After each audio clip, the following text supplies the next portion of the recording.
দানেশের ছেলে মাহিম আমার বাড়িতে হামলা চালাইছে।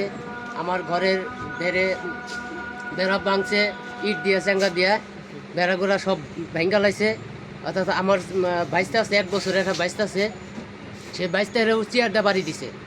তো আমার পিঠের মধ্যে বড় একটা ইট দিয়ে চেঙ্গা দিছে, বড় একটা বাঁশ দিয়ে।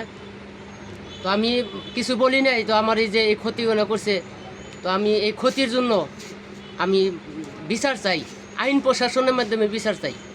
কের কাছে কি আপনি বিচার চাইছেন? আমি বিচার চাইছি, আমার এলাকার মধ্যে বিচার চাইছি। আমার তারিফ ভাই, বড় ভাই আছে, কালাম আছে, আরও কিছু। হামলা চালিয়েছে কখন? গতকাল রাত 7:30 বাজে। 7:30 বাজে আতঙ্কিত হামলা? আতঙ্কিত হামলা মানে হঠাৎ করে হামলা চালাইছে।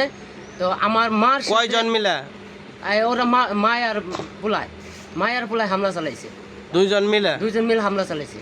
তো বাড়ি ঘর কি বেড়াটা ভাঙ্গা ফেলাইছে? বেড়া ভাঙ্গা লাইছে আমার। আর 22 তারিখে কি করছে? আমার 22 তারিখে চেয়ার দিয়ে বাড়ি দিয়ে মাথা ফুলিয়া লাইছে। পরে কার পোলারে? আমার ছোট ভাই, মানে আনিসের পোলা। আনিসের পোলারে? আনিসের জানে? হ্যাঁ জানে, আনিস জানে, আজকে শুনছে। উনি এখনো কিছু বলে নাই, তবে উনি এর কানে গেছে যে আমার ছেলেরে মারছে। এখন আমি তো কিছু বলি নাই কে। আচ্ছা, হামলা চালাইছে বাড়িতে, আপনারা বড় মানুষ নয়, হামলা চালাইছে বুঝলাম, তা বাচ্চা বলে আমার মারলো কে? বাচ্চা বলে মারলো, ওখানে গেছে হলো আমার ভাই বউ গেছে হলো টিনটা পানে, টিনটা কিভাবে ভাঙছে ওর পিছে উনাই এনে আমার 22 তারিখে দিছে বাড়ি, মাথার মধ্যে বাড়ি দিছে। চেয়ার দিয়ে বাড়ি দিছে? চেয়ার দিয়ে বাড়ি, প্লাস্টিকের চেয়ার দিয়ে বাড়ি দিছে। ব্যথা পাইছে? বসো ব্যথা পাইছে, অত মুখ দিয়ে গুলটা মুলটা না, মরার দশা, মরার পথে। তো খুব কান্দাকাটি, সিরিয়াস অবস্থা। উপর আল্লাহ আমার জান দিতে। আজকে বিচার হবে? আজকে বসতে চাইছে, সন্ধ্যার টাইমে বসতে চাইছে। আপনি কি সঠিক বিচার চান?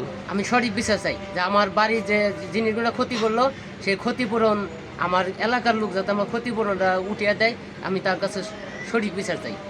সকলের দৃষ্টি আকর্ষণ করছি, আর এই আনোয়ার মামার সঠিক বিচার যেন হয় সেই কিন্তু আমি আপনাদের কাছে আবেদন জানাচ্ছি। যার কাছে আনোয়ার মামা বিচার দিয়েছে, বিচার আর যারা বিচার আজকে করবেন, সঠিক সত্য বিচার করবেন।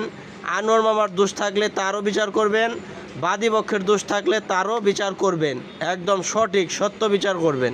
ধন্যবাদ সকলকেই।